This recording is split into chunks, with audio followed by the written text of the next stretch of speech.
This year, America is celebrating 250 years, and throughout the year, we're highlighting the people preserving pieces of our nation's story. So in Zionsville, that history is not just sitting behind glass, it's spinning.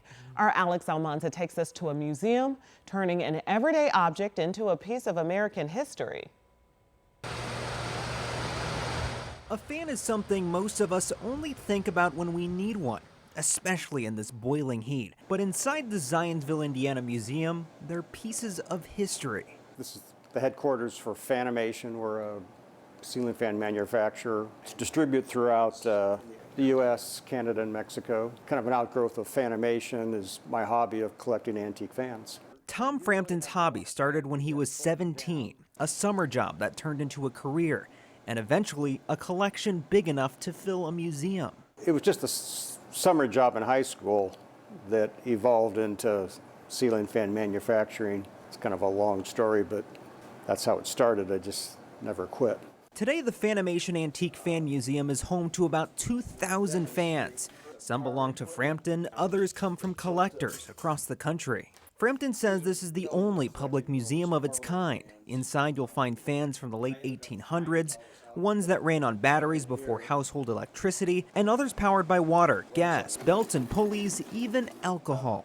They sure don't make them like they used to. And just modern regulations prohibit some of that. You have open cages. You can't do that anymore for safety reasons. For Frampton, the museum is about more than keeping old fans on display. Many of them are restored here, piece by piece. That can mean repainting, polishing, rewinding motors, or even recreating parts that no longer exist. Tearing them down, repainting, rewinding, rebalancing, polishing. Sometimes you got to reproduce parts, cast parts, machine parts. Frampton says the older fans show a level of detail and design that's easy to miss today.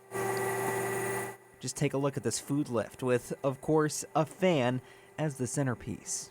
Frampton himself designed it. What they produced, 100, 125 years ago, was pretty amazing, the skill it took. And even people who don't think they care about fans often change their minds once they walk through those doors. They'll get a drug here, an antique fan museum, I go, what could that possibly mean? And then they walk in here and they're just blown away at the variety. So as America looks back on 250 years, this museum is preserving a small but surprising piece of that story. One blade, one spin at a time. It's like any history, to see what used to be done and the progression through the years, I find it fascinating.